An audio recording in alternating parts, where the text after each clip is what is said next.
you use those all the time? Oh, all the time. That's what I do in California. Yeah, it looks like the guy from Shiny. It would. I mean, before. So careful when He's drinking right here. He's drinking right here. That was awesome. Have you seen this one? Okay, who has heard the story of the 3 little pigs and the big bad wolf? Okay. Don't look at it. Well, first of all, it's a really good story, but it's just a story. I know because my friend Mark Wolf was there, and he told me what really happened. Between him and the cute, adorable 3 little pigs. Paul Pig, Connor Pig, and Stephen Pig. So this is the true story of what happened with the 3 little pigs and the big, bad wolf. First of all, folks, welcome to the show.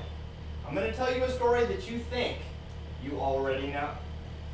Sure, you've heard the story about the 3 little pigs and about the wolf in the forest who's mean and big, but that's just one point of view. It doesn't really mean that it's completely true. Sit right back, let me open your mind, and I'll tell you the story about a wolf that's timid and kind. That's right, I'm here tonight to set it all straight. About a wolf named Mark, the object of hate. Mark was a loner and he loved to plant seeds. He'd work in the dirt and pull all the weeds, maybe pick flowers for an hour or 2, but listen really close because this story is all true. Once upon a time, in the middle of the night, 3 mean little pigs came looking for a fight. The wolf thought quickly, so he hid in the grass. And the 3 little pigs weren't just here to talk trash. This is where things went from bad to worse. So listen very closely to the next verse. They tore it all up and they broke his greenhouse to splinters. Oh no, there goes all Mark Wolf's food for winter. What would he do now? He'd starve to death. They ate it all up. Not even the veggies were left. Winter's coming and Mark has no food.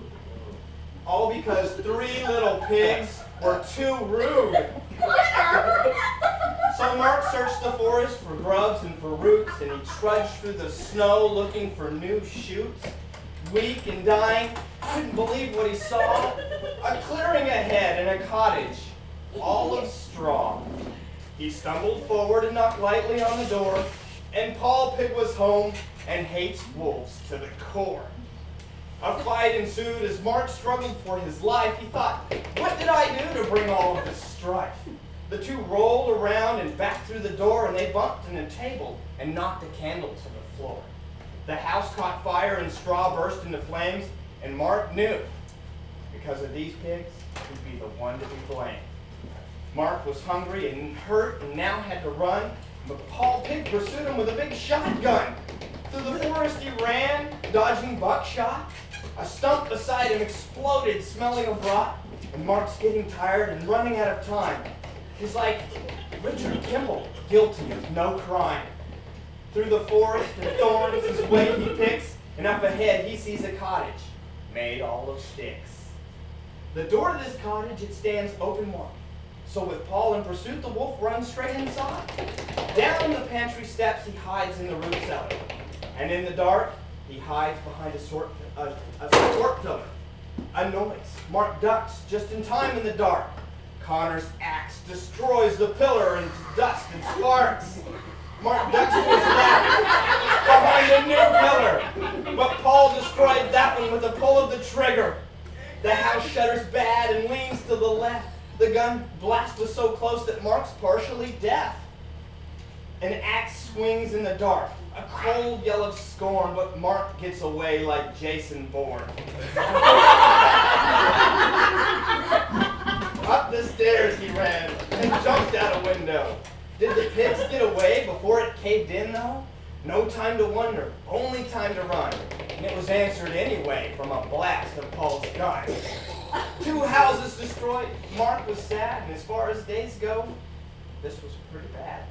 Now Mark knew the chase would last. Though you wouldn't think it, pigs are kind of fast. 20 minutes later, Mark's side cramps are gone, but don't be misled because the chase is still on. A wicked sharp axe flies through the air, and Mark ducks just in time to lose only hair. Now it's hard to keep going because the forest is thick. But then he falls into a clearing with a cottage made all of brick. Civilization! Maybe he was saved. Maybe this person could make the pigs behave. They had to be home, so he rang the bell. And that's when Mark's hopes really fell. There on the nameplate, bright and bold, was Stephen Pig's name, carved all in gold. But Stephen Pig answered the door with a smile. He was doing his nails with a diamond nail file. He said, "My name is Stephen, and I'm a pacifist. I really hate my brother's aggressiveness. There's stew on the fire, and it's cold outside. Your timing could not have been better if you tried. I hear you're a gardener. Well, I am too. I'd love to have you for dinner. Dinner with you." Stephen said, "Come over here. Have a seat, please. And let me tempt you with a selection of teas. I have lemon and clover, beetle and cat." Then Stephen swung at Mark with a baseball bat. But Mark ran for the front door, but the brothers were there, with axe and shotgun, wolves beware. Quick up the stairs to the second floor, into the bedroom. Mark slammed the door. He felt like Alice in the rabbit hole. They wanted to eat him. That was the goal. He tried the phone, but the phone was dead, and he was way too big to hide under the bed. Now the fire in the kitchen was way too hot, for they were going to cook the wolf, but he wasn't in the pot. So it grew and it hissed and the floor caught too. But the pigs chased the wolves, so they never knew. Out of the window, Mark's on the roof. From the beating of the pigs, the bedroom door is all loose. Mark jumped from the roof, which pigs could not do. He disappeared into the forest. He ran. He flew. He looked back only once and saw a pillar of smoke. He didn't start this. Mark did not provoke. Now the pigs will blame him for the things that they do. But you know the real facts.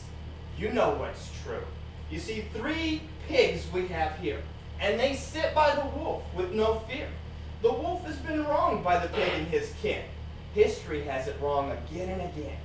But now you've heard the story, and you know the truth about 3 mean pigs and 1 kind, timid wolf.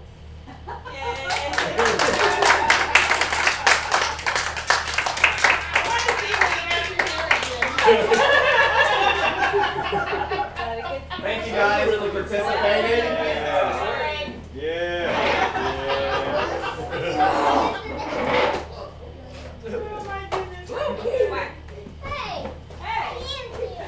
This outside before it kills somebody. That was so cute. Wolf. That was good. All right, it's bedtime for little boys. You're not little, are you? I didn't know how to get that. Like, You're the big bad wolf.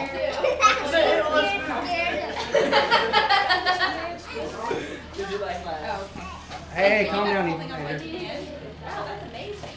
Good job, Stephen and